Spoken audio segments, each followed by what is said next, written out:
This week on Jerusalem Dateline, grief and anger. The nation of Israel mourns the loss of 3 teens, while the government responds with force. Plus, Iraq's embattled Christian community, chased out and desperate, they look to the world for help. And standing their ground, Israelis in Judea and Samaria say they won't be chased out by terror. Hello and welcome to this edition of Jerusalem Dateline. I'm Chris Mitchell. Israel's leaders blamed Hamas and vowed to make them pay after 3 missing Israeli teens were found murdered. It's also been responding to rocket attacks out of Hamas-controlled Gaza. Meanwhile, the nation of Israel is grieving the brutal murders of 3 defenseless teens. Israeli troops discovered their bodies in a shallow grave near the West Bank city of Halhul after an exhaustive, nearly 3-week search. Grieving Israelis took to the streets to memorialize the teens. Kidnappers abducted Ayel Yifrak, Gilad Shar, and Naftali Frankel, a dual Israeli-American citizen, as they waited for a ride home from school on June 12th. The nightmare gripped the nation for 18 days, partly because they could have been anyone's kids. Their names and faces became part of every family as Israel mounted a massive military search in the West Bank. Israelis and millions around the world hoped and prayed for their safe return. Israel's security agency said Monday the 3 were murdered shortly after being kidnapped. A burning car found by the roadside the day after the incident provided clues. Tens of thousands of mourners paid their last respects to the 3 teens, who were buried side by side not far from Jerusalem. Israelis took to the streets and expressed a variety of reactions: grief, revenge, and others demanding action from the government. I want the government to get together, get the army together, and to crush Hamas now. Today is really a day of national mourning in Israel. I don't think there was in the past few years a cause or a reason that you can really say that the entire nation got behind together in prayer and hopes for the return of these 3 guys. But just one day after the funerals, Jerusalem Arabs rioted following reports that an Arab teenager had been kidnapped and murdered. Police said they were investigating to see if the murder was a criminal act or a terrorist revenge killing. Israeli Prime Minister Benjamin Netanyahu condemned the murder and called on Israeli Arabs and Jews not to take the law into their own hands. In the meantime, Hamas continued to fire missiles into southern Israel from Gaza.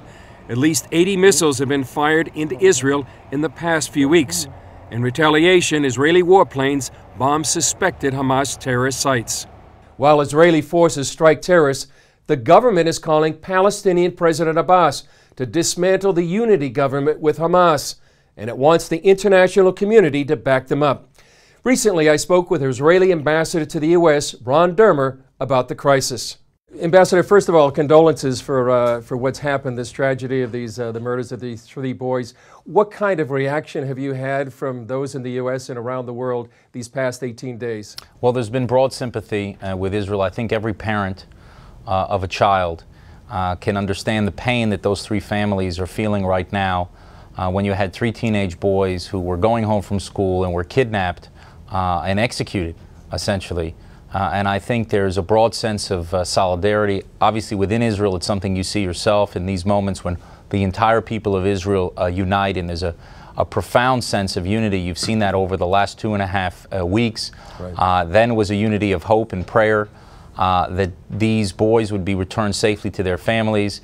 And now it's a unity of grief. Now, there's 2 things going on right now. Actually, there's the burial, the funerals of the 3 young boys, but also there's been 80 rockets fired from Gaza into southern Israel, and the IDF is responding to that. How do you expect Israel to respond and react to the murders of these 3 boys? Obviously, Israel is going to have to send a very clear message to Hamas, which is a terror organization which has fired thousands of rockets at Israel cities. It's dispatched scores of suicide bombers and blowing up our cafes and pizza parlors.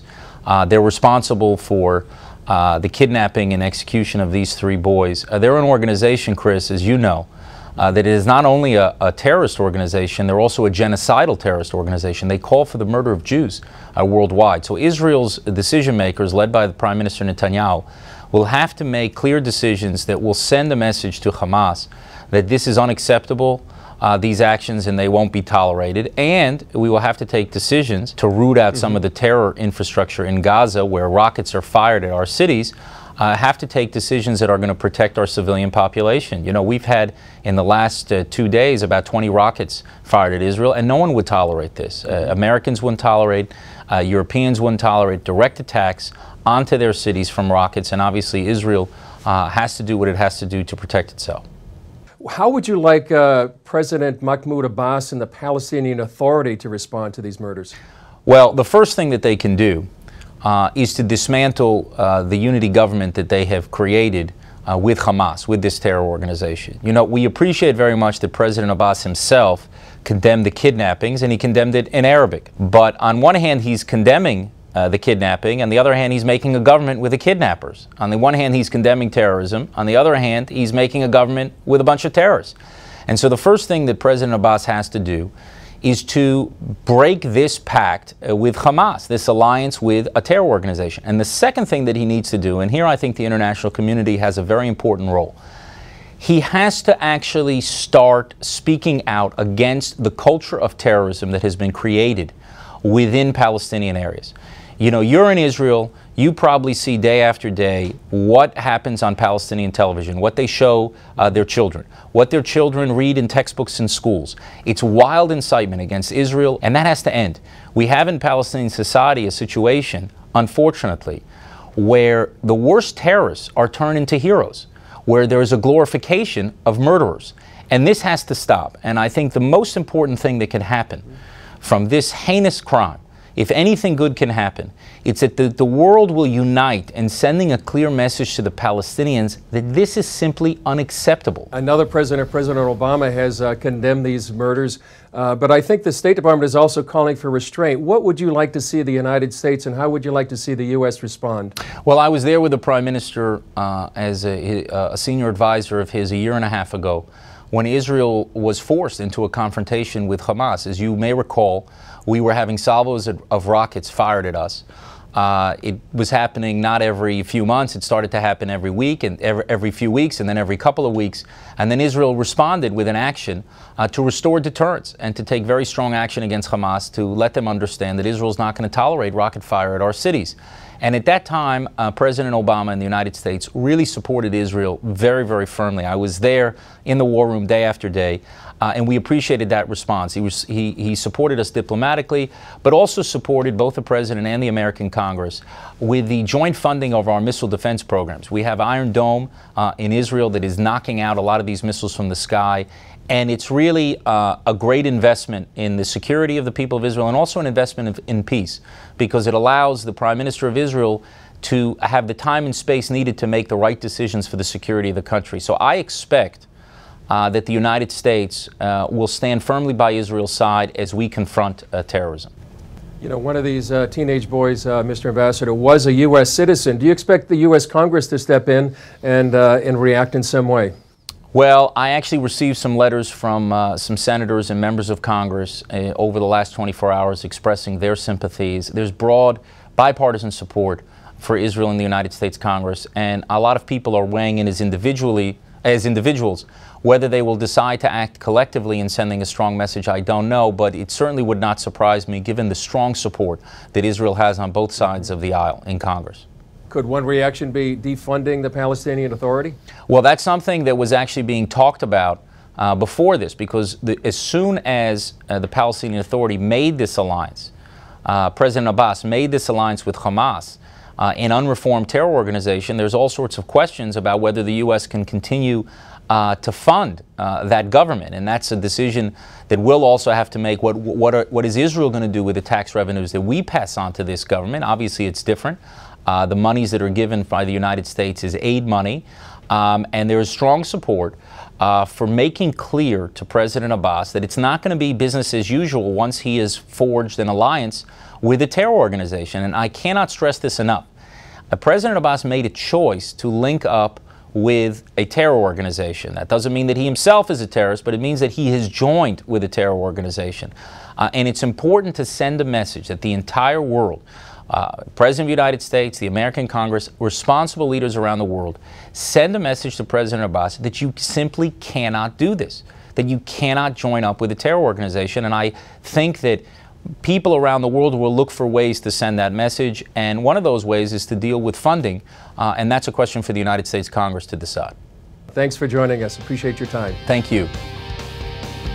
Up next, ISIS, Iran, and the growing international movement to isolate Israel, the mounting threats against the Jewish state. Pat Boone here with a word about bank safety. Do you think your money is safe in the bank? Don't bank on it.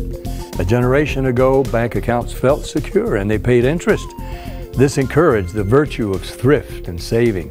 But today, bank accounts pay virtually nothing, and they've shifted from low risk to high risk. For example, did you know your money deposited in most U.S. banks could be subject to limited withdrawal and even confiscation? Oh yes, and that's just the first of 19 risks explained in a new white paper entitled "Don't Bank on It." You still think your bank deposits are safe? You better get this vital new Don't Bank on It white paper now. Call the number on the screen or visit SwissAmerica.com, the gold standard. Learn how simple it is to become your own banker today. Millions of Americans with an ostomy live their lives to the fullest every day. And over the last 10 years, thousands have chosen Liberator Medical as their caring and reliable resource for ostomy supplies. Liberator Medical is a nationally accredited Medicare, Medicaid, and insurance provider, so we can handle all your Medicare, Medicaid, and insurance paperwork and billing. And Liberator Medical has been chosen as a preferred supplier by all the leading ostomy manufacturers, including Coloplast, Hollister, Convatec, and Generics. We supply all these leading ostomy brands, so you can always get the ostomy supplies and accessories you want and trust. And all of our ostomy care specialists are product certified by the manufacturers. Shipping is free and discreetly delivered right to your door. Unhappy with your present ostomy supplier? Call Liberator Medical and ask about our free ostomy sampling program. We also offer catheters and urological supplies. Call 1-800-513-3076. That's 1-800-513-3076. The Middle East is going through an historic change, and often Christians are caught in the middle.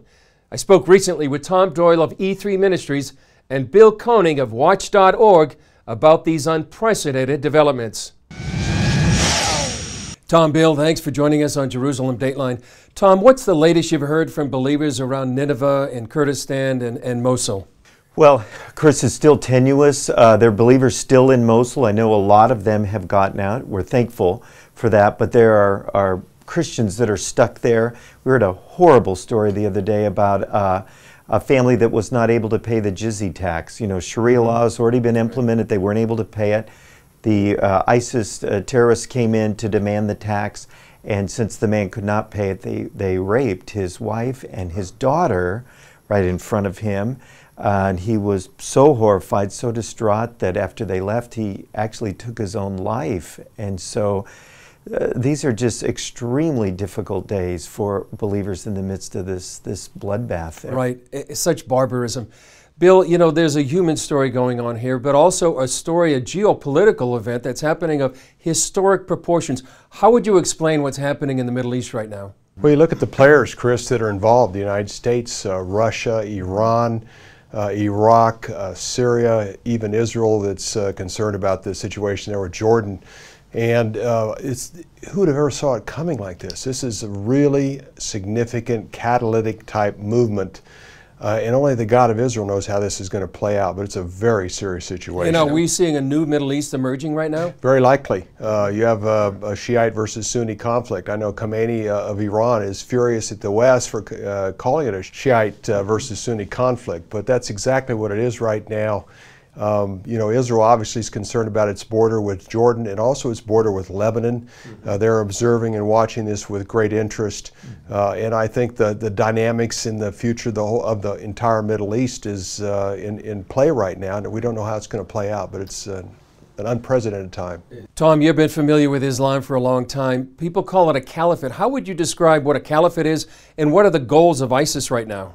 Yeah, I mean, they want to erase all the borders that happened last century and really build an empire, which they will have a spiritual and political ruler, and all Sunni Muslims will report to the caliphate. And this is huge. We don't know if it's going to happen, but if it did, if it became the rallying cry, I mean, we have a completely different Middle East, Sunni, Shiite, major showdown on the horizon. So I think that's the one thing that could unify all the Sunni Muslims. That and maybe going against Israel. That would be the only two things that would unify them.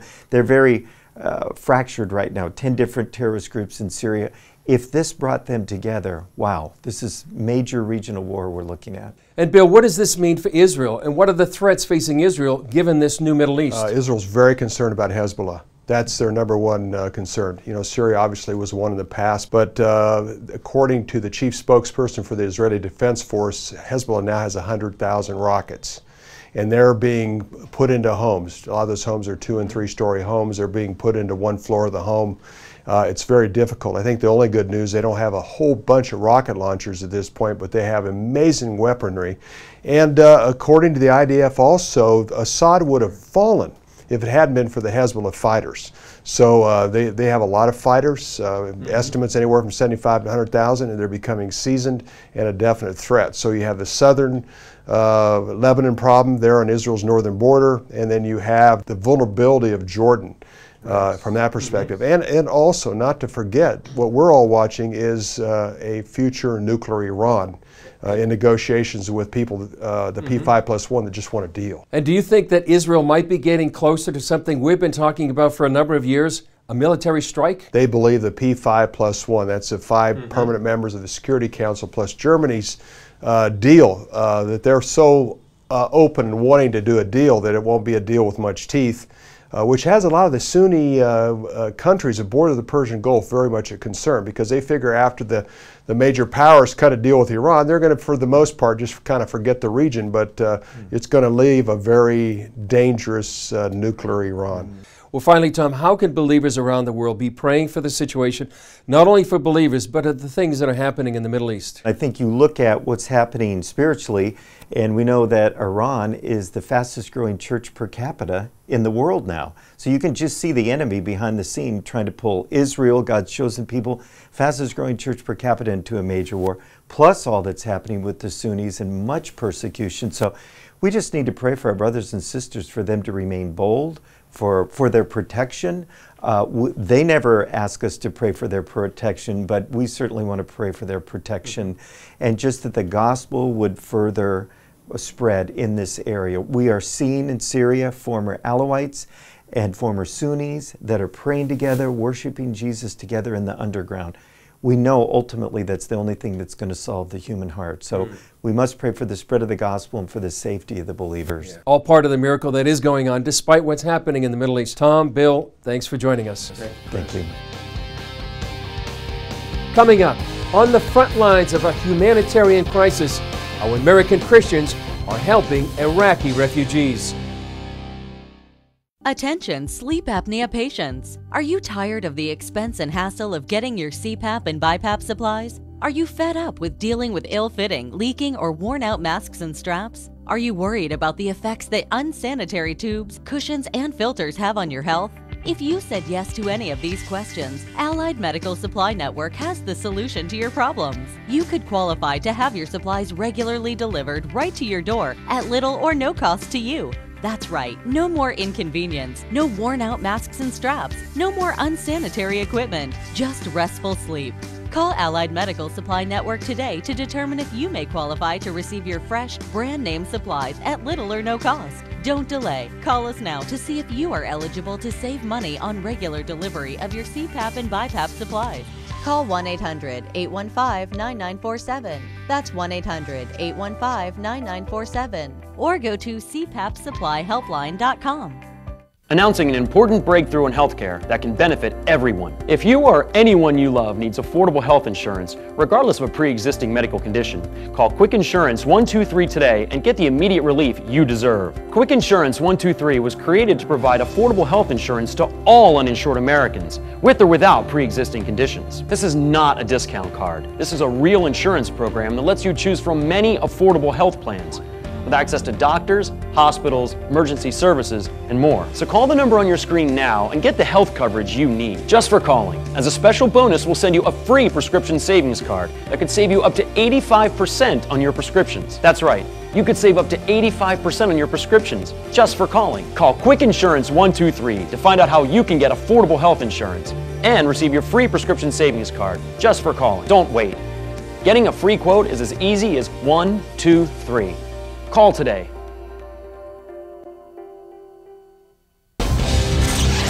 Thousands of Iraqi Christians are fleeing their homes under threat of ISIS attacks. Many are going to Iraqi Kurdistan, where they found protection and help from American Christians. Gary Lane has the story from northern Iraq. When CBN News learned that many fleeing Christians found refuge in the northern Nineveh town of Al-Kosh, we traveled to the ancient Christian community to meet them. Al-Kosh is mentioned in the Bible. The Old Testament prophet Nahum was from here. It's exclusively Christian. No Muslims are allowed to live in Al-Kosh. Radi Yusuf and his son greeted us as we entered the city. They'd arrived just 2 hours earlier from Karakosh near Mosul. I didn't see ISIS or anyone, but they shelled around us before we left.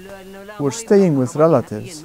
We met his wife Hannah at their relative's house. She said, "We were sleeping around noontime when mortars started falling all around us. We were afraid, so we prayed, and then we left. My son was not able to eat or drink. He was traumatized." As ISIS advanced on the predominantly Christian town of Karakosh, these children here and their families fled the area. They're now living in this school temporarily in the city of Erbil. Many left their homes with only the clothes they were wearing. We asked what they needed, and CBN Disaster Relief responded. With temperatures exceeding 111 degrees Fahrenheit outside, the school interior was sweltering. Many wanted to take showers to cool off, but they lacked bathing accessories. Honoring their request, we provided nearly 100 families with soap and towels, and also powdered milk for their children. The women expressed gratitude to Americans who supported CBN's effort to help ease their misery. Thank you very much. The previous night, CBN did the same for Christian refugees residing in a school in Al-Kosh. We drove to a distant marketplace to purchase the quantity of mattresses and pillows needed. It's a bit of a wait right now because we've asked for 75 of these mattresses, right? 75? Yeah. And so they have to prepare each one. And really, that's all we can carry on this truck right now. So I think that'll be enough to help everybody, don't you? It was mid-evening by the time we returned to Al-Kosh. The refugees waited patiently as we unloaded the truck. These men received pillows for their families, and their wives powdered milk for the children. CBN also provided a refrigerator and a freezer to cool and freeze food items. This diabetic man was relieved because he had no refrigeration for his insulin and feared he would suffer a heart attack and die. I want to tell the Americans thank you so much.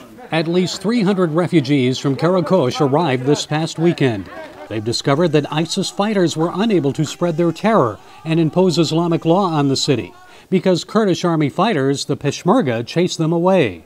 With Karakosh now secured, many of these Christians hope to return home. But others, like these Christian children from Mosul, are unlikely to go back as long as ISIS controls their city. But at least for now, at the end of the day, they'll fall asleep on mattresses instead of the floor and rest their war-weary heads in comfort. Gary Lane, CBN News, Al-Kosh, Iraq. When we return, under threat of a terrorist attack and international condemnation, Israeli settlers pledge to stand their ground. Do you have an idea for a new product or invention? Hi, I'm George Foreman. People ask me all the time, George, how do I get my idea in front of companies? How do I get a patent? What do I do next? Do you have the same questions? I'll tell you like I'll tell them all. Call my friends at InventHelp. InventHelp has been helping inventors for more than 30 years and has sales offices nationwide. InventHelp can provide patent referrals and submit your invention to companies who are interested in receiving new ideas. If you have an idea and want to try to patent it and submit it to companies, you should call InventHelp today for free information. Listen, I can't guarantee your company will be interested in your idea, but I believe every inventor deserves the opportunity to step into the ring and take their best shot. Put InventHelp in your corner. For your free inventor's information, call 1-800-461-9290. That's 1-800-461-9290. If you had a choice between going bald and a full head of hair, which would you choose? Advances in medical science have resulted in the world's first and only permanent solution to hair loss. Yes! You wash it, you cut it. It's your own real, naturally growing hair. When it comes to hair restoration, no one in the world has more experience than Bosley. The results look completely natural and are affordable on nearly any budget. But the entire process can't be explained in 60 brief seconds. So to find out more about this clinically proven and permanent solution to hair loss, call now to receive your free no-obligation information kit. It'll answer all of your questions about hair loss and hair restoration. Plus, we'll also send you this $250 gift certificate just for calling. Every day you wait, you're losing more hair. So don't put it off any longer. You owe it to yourself to find out the facts. Choose hair. Choose Bosley. Call 800-868-9957. That's 800-868-9957. Palestinians may call it the West Bank, but Jewish people call it their biblical homeland. Much of the world wants Israel to stop building in the biblical heartland of Israel, Judea and Samaria. And when a tragedy like the murders of these 3 teenage Israelis takes place, many times their response is to build. That's just what happened in this story we did just a few years ago. But the principle is the same as today for many Jewish people. When terrorism strikes, they build. This is Givat Asaf. We're at a playground that my organization, the Shiloh Israel Children's Fund, has set up for the children here. This is a community that was established several years ago. But in 2001, it was a murder scene after 30-year-old Ashef Hershkowitz died in a terror attack. Terrorists killed and wounded many Israelis along this highway, where biblical patriarchs Abraham, Isaac, and Jacob once traveled. David Rubin and his son survived one such attack about 10 years ago. One way we Israelis here in Samaria respond to terrorism is by establishing new communities. Givat Asaf is in the disputed West Bank, an area much of the world considers occupied. The Bible calls it Judea and Samaria, an inheritance promised to the Jewish people, but Palestinians want it for a future state. My position, United Nations position on settlement is clear. It does not help the ongoing peace process. They really think that the land of Israel belongs to the Arabs, not to the Jews. So they look at everything we do here as illegal. But even the League of Nations, precursor to the UN, actually encouraged Jewish settlement. Article 6 of the British mandate reads, "The administration of Palestine, while ensuring that the rights and position of other sections of the population are not prejudiced, shall facilitate Jewish immigration and shall encourage close settlement by Jews on the land." Our message is we will not surrender to terrorism.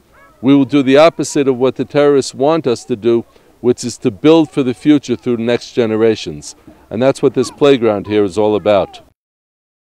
That's it for this week's edition of Jerusalem Dateline. We'll see you again right here next week.